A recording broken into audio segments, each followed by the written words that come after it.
Welcome back, students. In the new chapter, Principles of Inheritance and Variation, Part 1. In this chapter, we will be learning about the principle behind inheritance, the meaning of inheritance and heredity. Before moving ahead, let us discuss few of the terms that are related to this chapter like genetics, inheritance, variation, character, traits, alleles, homozygous, heterozygous, dominant, recessive, and so on. What is genetics? It's a study of inheritance, heredity, and variation of characters or study of genes and chromosome in a simple meaning. Inheritance is transmission of characters from parents to progeny. What is progeny? Progeny is the offspring.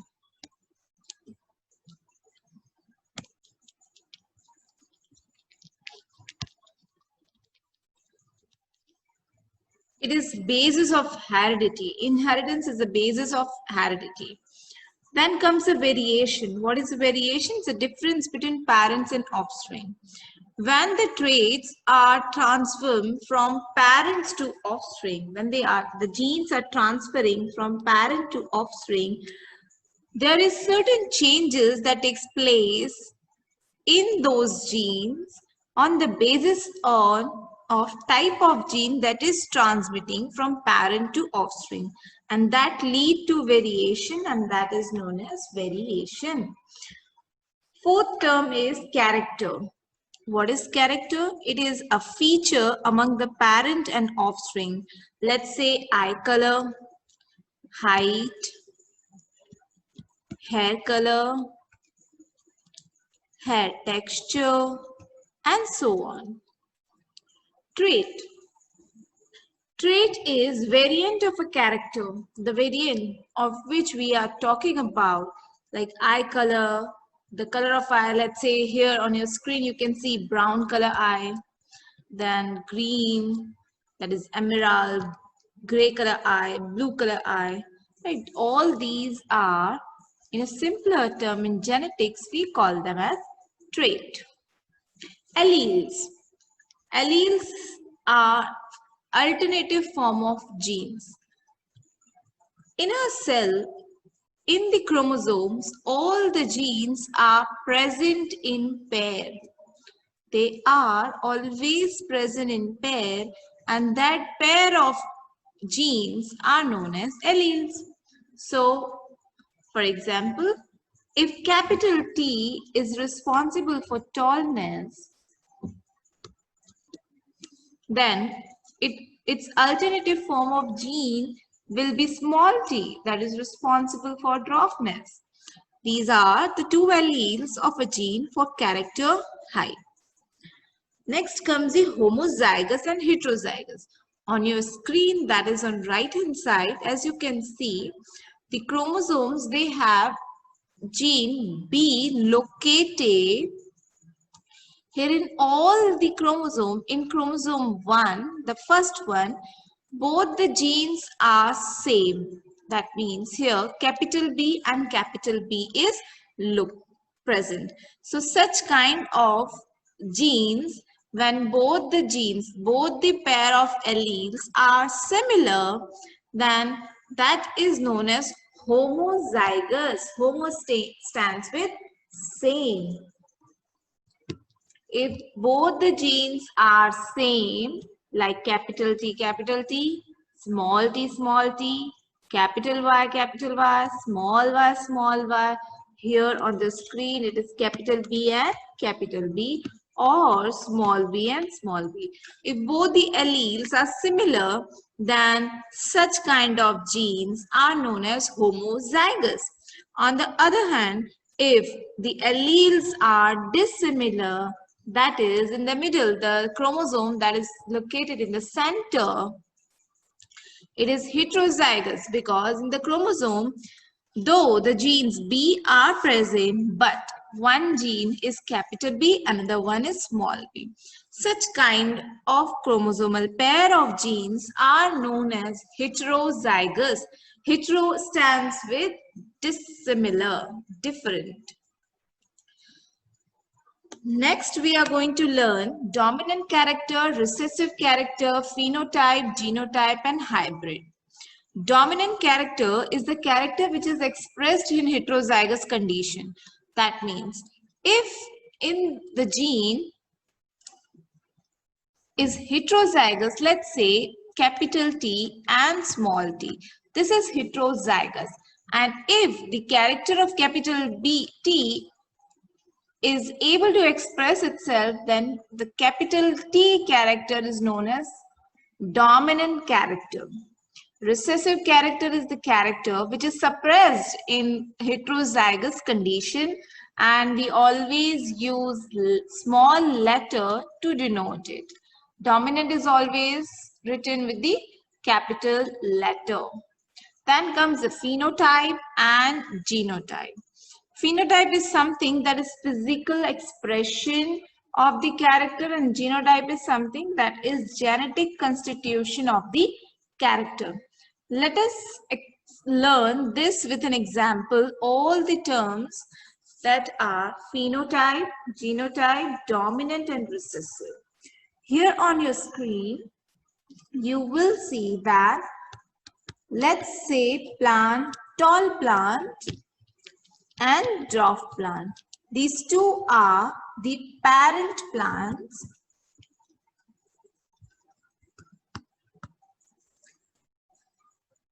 The word tall, here the word tall that we have written here, that means here we are talking about the physical appearance. So what is the physical appearance we use in the, we denote in the genetics? That is phenotype. So what is phenotype for this parent plant? The phenotype is tall and the dwarf. Now if we write it down, the genes that are responsible, let's say capital T and small t. So what does this capital T and small t indicates? Here it shows the genetic constitution. So that is genotype of the character. So what is genotype? It is the genetic constituent, the genes that are responsible for the character. And what is phenotype? Phenotype is the physical appearance of the organism. Now we will learn about the next concept, that is dominant and recessive. Dominant and recessive. Dominant gene and recessive gene. The dominant gene is able to express itself in heterozygous condition.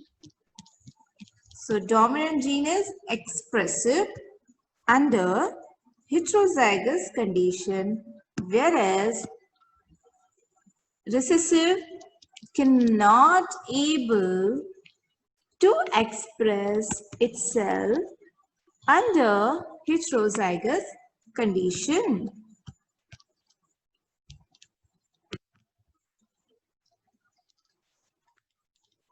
What is heterozygous?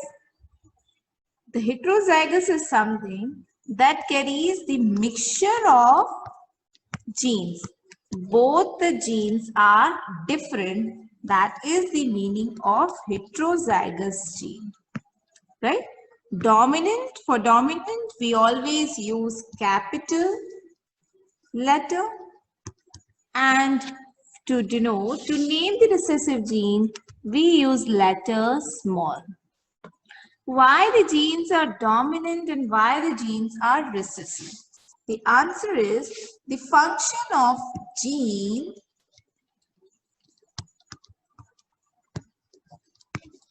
is to produce. What is the role of gene? The function of gene is to produce protein.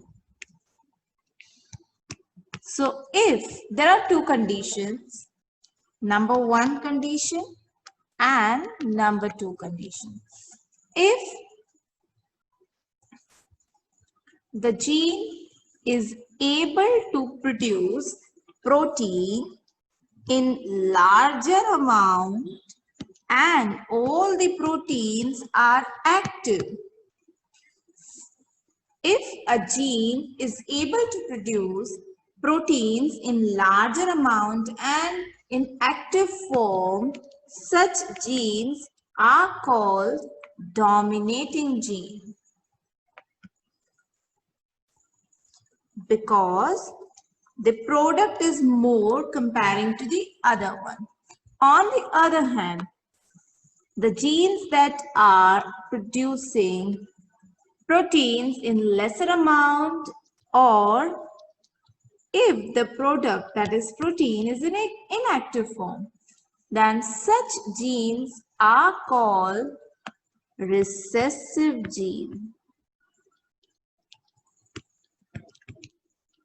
So the concept behind why the genes are dominant and recessive, that depends on the protein that they are producing. If the gene is producing protein in larger amount and in active form, then the gene is dominating gene. If the gene produces protein in lesser amount and protein is inactive, then such genes are called recessive genes.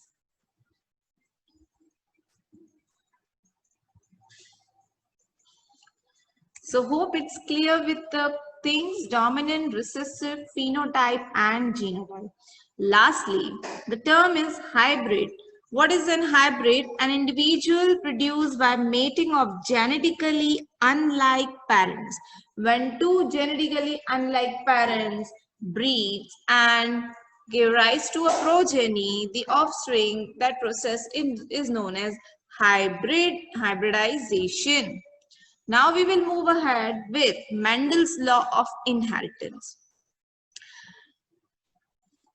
Gregor Mendel is also known as father of genetics. He conducted some of hybridization experiments on garden pea, that is Pisum sativum, for about 7 years, that is from 1856 to 1863.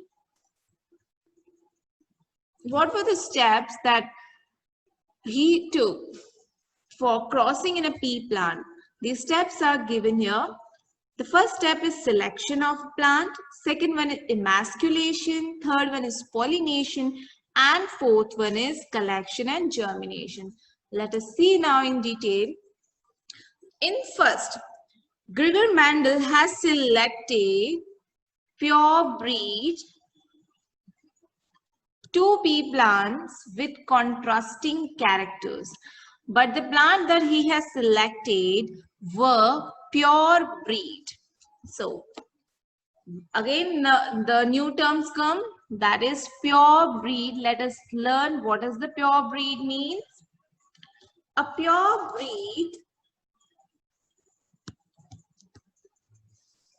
is something that shows the same character from the same genetic character constituent from last few generations.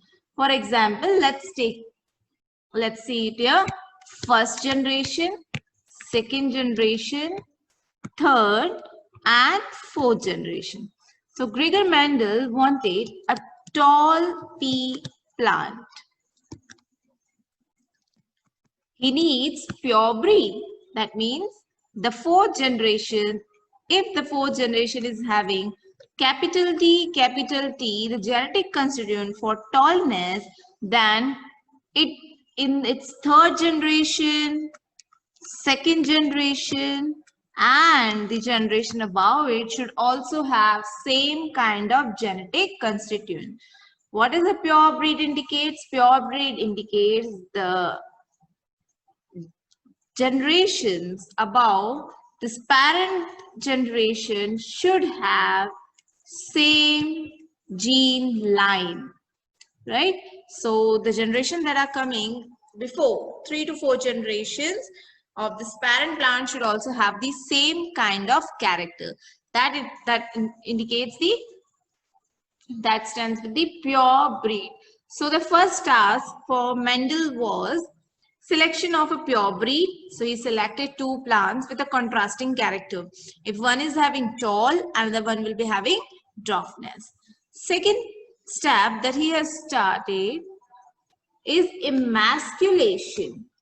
Emasculation is removal of anther of one of the plant to avoid self-pollination. Here, the main motto of Mendel was to study how the genes are transferring, right? So he needs to perform cross-breeding. So for cross-breeding, to avoid the self-fertilization, self-pollination, he need to remove anther from one of the plants. So the flower from where the Mendel has removed anther was called female plant, and the other one from where the Mendel has collected pollen grains was denoted as a male plant, right?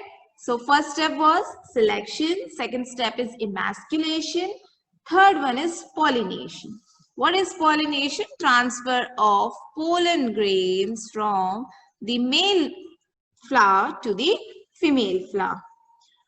Fourth one is after pollination, they took the fertilization, they took the development, right? So last step for Mendel's experiment is collection and germination. Germination of the seeds that he has received after fertilization to conduct the result, to observe the result, and to study the results and observation. So these are the four steps that are selection, emasculation, pollination, and collection and germination. Here are the 7 characters, 7 different varieties that were selected by Mendel, and these characters are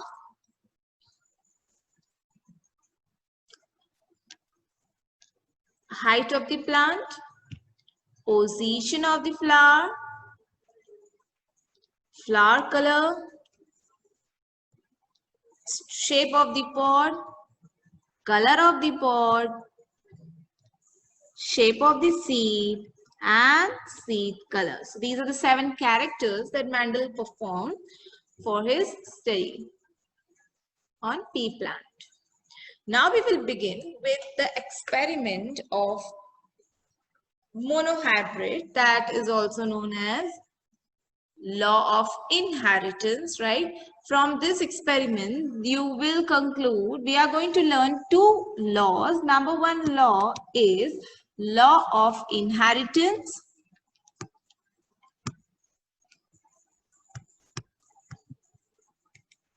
And the second law that we will learn from this is law of segregation.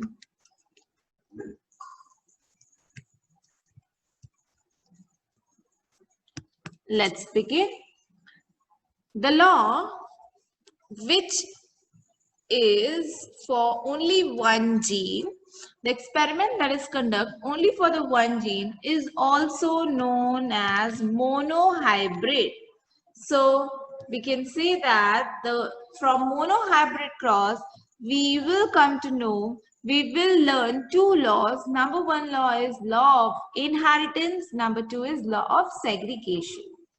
Now let's begin. Monohybrid cross, a cross involving 2 plants differing in only one character pair. Example, Mendel crossed tall and dwarf pea plants to study the inheritance of one gene. So here, if we are talking about one particular gene, then this is monohybrid cross. On your right hand side on your screen, you can see that 2 characters are shown. One is on the height and other one is on the basis of the color of seed. What is the experiment? How it can be done? In the first parent, homozygous parents are selected that has 2 contrasting characters. For example, parent homozygous tall and homozygous dwarf. The gametes of those parents will have capital T, capital and small t. Cross-pollination will lead to formation of a heterozygous tall plant. This is known as filial first, that is first generation plant. When the first generation plant was self-pollinated, when the first generation plant was self-pollinated, that lead to formation of 4 progeny. There are 4 offsprings. The gametes of F1 generation parents will be capital T, small t, because if you observe, these parents are heterozygous in nature. That means both the genes are different. So chances of transferring of this gene is 50%. And in case of homozygous, it is 100% because both the genes are same. So gametes are capital T, small t, both male and female, capital T and small t. After the formation of Punnett square, that is checkerboard, we can observe that out of 4, 3 are tall and only 1, the result that we get is dwarf plant. Whereas this is about the phenotypic ratio, that is 3 tall, 1 dwarf. But on the basis of genotype, capital T is 1, capital T, small t tall are 2, and small t is 1. So we get the ratio 1:2:1 in it. Let's see in detail. Here, discussion of monohybrid phenotypic ratio. Phenotype is on the basis of physical appearance. So here, if we observe, first column is a tall plant, tall plant, tall plant. So 3. And only 1 drop, so it's 1. 3:1 is the ratio. Whereas genotypic, if we compare the genotypic ratio, that is the gene constituent, then homozygous is only 1. Capital T, small t is 1. That's why it's written 1 here. Heterozygous tall, 1 and 2. That is 2 written over here. And homozygous dwarf is only 1. So same is here. The ratio here it is 1:2:1. So we have to, what thing that we have to remember here? Monohybrid phenotypic ratio and monohybrid genotypic ratio. These 2 ratios we have to remember. Now let's learn what are the reasons behind it. Mendel made similar observation for the other pair of traits. Was it only for the tallness? No, it was not so. So Mendel has performed this experiment with color of the flowers, seed color, shape of seed, pod color, pod shape, flower position, and height. And what did he observe? He got the same results.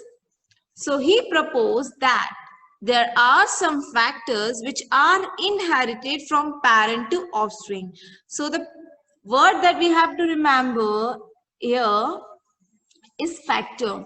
Mendel didn't give us the word gene. During the time when Mendel was working on genetics, this branch of science was not that much well developed. It was not even given genetics at that time.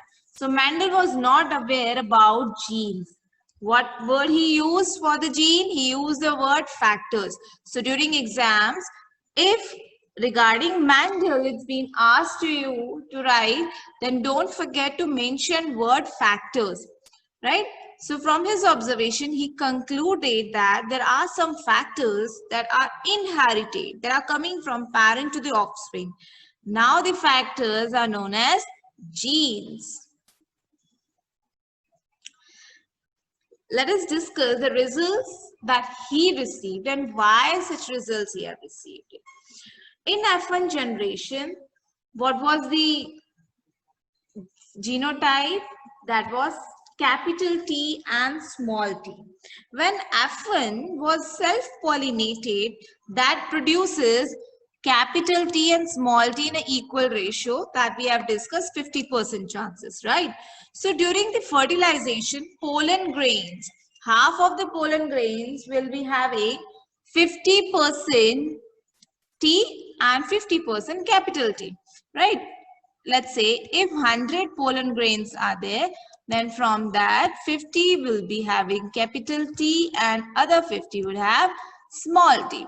So during fertilization, pollen grains that of capital T have 50% chance to pollinate eggs of capital T and small t. So same with the female, right? Because female also we have taken capital T and small t, right? So there are the chances that egg may carry capital T or the small t gene in it. Clear? Also, the pollen grains of genotype small t have 50% chance to pollinate eggs of capital T and small t. So what is the ratio? The ratio, the chance is 50 and 50. Let's say now 1/4 of the random fertilization leads to capital T. Half of the random fertilization leads to capital T small t, that is heterozygous, and 1/4 leads to small t, that is homozygous recessive gene. That is, here is the ratio, 1:2:1. That is a ratio, chances of a progeny to appear. Mendel has used statistics, that is mathematic binomial expression ax plus by square. In simple, it is a plus b the whole square. And if you put, what is the ax indicates? Half t, because the chances of pollen grains to carry the gene capital T is half, 50%, right? And same way b states with the value of b, if we put half small t, and if we solve the entire equation, at the end we'll get the same result that Mendel have observed, Mendel got after the fertilization process, after entire experiment.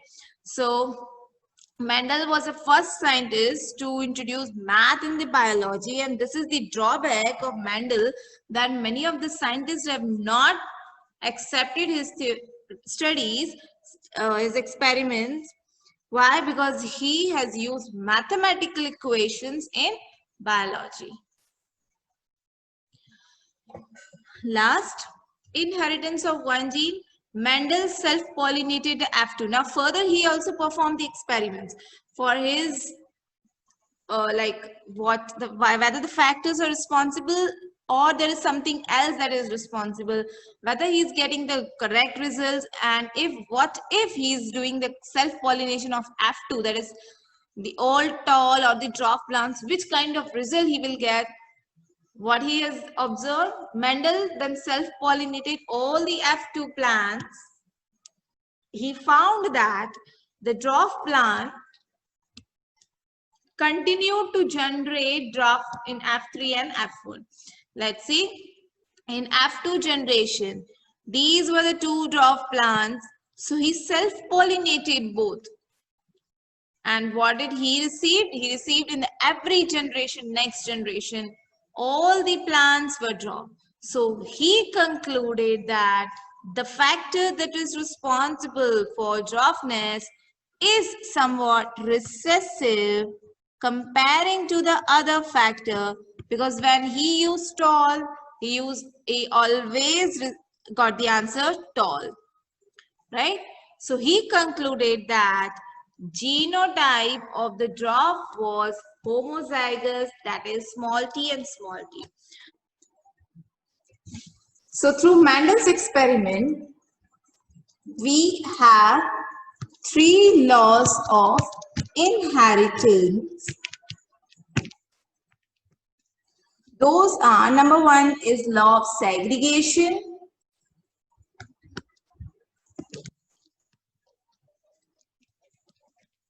second law is law of dominance.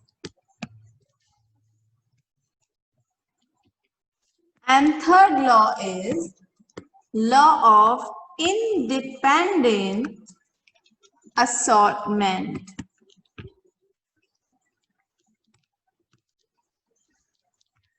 From the monohybrid